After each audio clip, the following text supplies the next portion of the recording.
तरजीही बुनियादें। अल्लाह के महबूब ने फरमाया, एक तो कलमे की गवाही दे, दूसरा फ़र्ज़ नमाज अदा कर। अर्ज़ की या रसूलल्लाह कुछ ज़्यादा भी करूँ?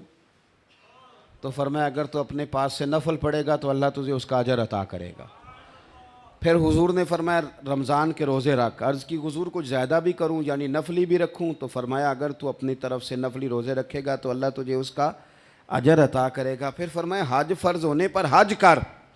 या रसूलल्लाह कुछ नफल भी करूँ? फरमाया रब से तू अजर लेगा।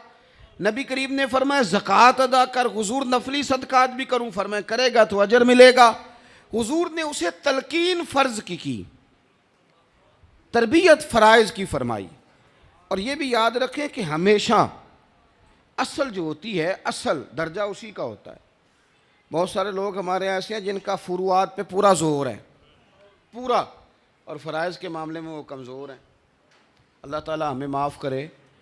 मतलब महफिल में 2.5 घंटे से बैठा हुआ है और नमाज का टाइम आया तो उसने दौड़ना शुरू कर दिया, कोई जगह मिल जाए छुपने की। अपने ऊपर गौर कर यार, ये तू सोच, अल्लाह से माफ़ी मांग कि तेरी तवज्जो ही नहीं जा रही नमाज की जानिब। अल्लाह के महबूब ने फ़राइज़ की तलकीन की, फ़राइज़ की। मेरी बात की समझ आ रही है दोस्तों को? फ़राइज़ की तलकीन की, फ़राइज़ की, शहादत, कलमा शहादत, नमाज, रोज़ा, हज, ज़कात, फ़राइज़ की। फरमाया फ़राइज़ पाबंदी से पढ़।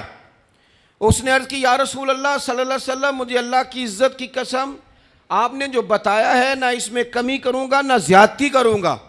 ये लफ्ज़ कह के वह बंदा बाहर निकला।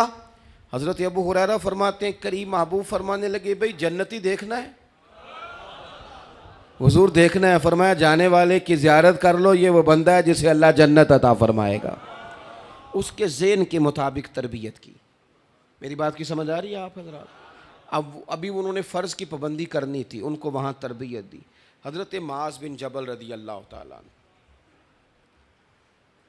आपको अल्लाह के महबूब ने यमन का गवर्नर बनाया। और जब गवर्नरी के लिए हुजूर भेज रहे थे तो साथ ही करीम ने फरमाया कि माज़ हो सकता है जब तुम वापस लौट के आओ तो मेरी कब्र के पास से गुजरो। हज़रत माज़ रो दिए, या रसूलल्लाह मुझे नहीं जाना। तो हुजूर ने फरमाया नहीं जाना तो आपको है। अर्ज़ की हुजूर मुझे कोई नसीहत कर दें। यानी अब मौका उस नसीहत का आ गया है कि जब इंसान समझता है कि मेरी आखिरी मुलाकात है और मैं ज़ाहिरी तौर पर जो बातें कर रहा हूँ वो आखिरी हैं, तो मुझे वो वाला फूल चाहिए चमन में से जो मैं इस तरह उसे हासिल करूँ कि उसकी खुशबू फिर दुनिया और आखिरत में मुझे मुअत्तर करती रहे। तो कहा कि हुजूर कोई नसीहत कर दें, मैं अपने दीन को खालिश कर ले।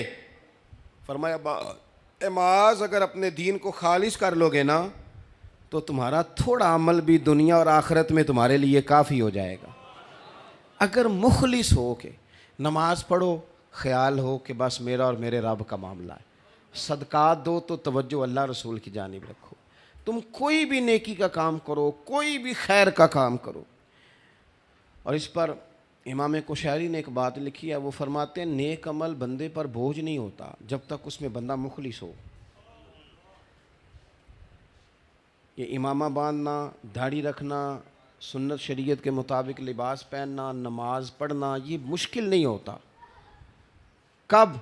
जब तक बंदा रियाकार ना हो। अगर रियाकार हो जाए तो मुश्किल है, क्योंकि वो तो उसके तो सीने में बात खटक रही है कि पहले 4 बंदे आए आके कहें तेरी पगड़ी बड़ी सोहनी है, 10 बंदे आए वो आके कहें जनाब वो मैंने तो कल इसे तहज्जुद पढ़ते देखा है। अब चूँकि शौकीन हो गया है ये, तो अब ना जब तक तारीफ़ नहीं होती इसे मज़ा नहीं आता।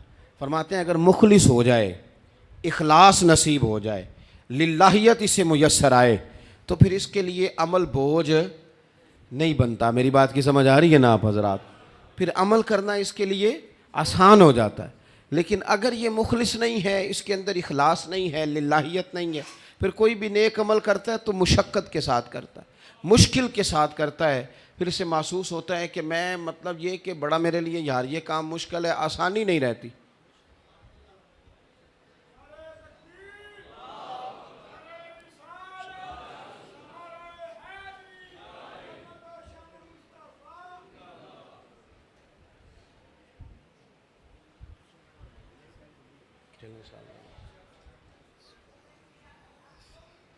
हज़रत साहब ज़्यादा साहब माशा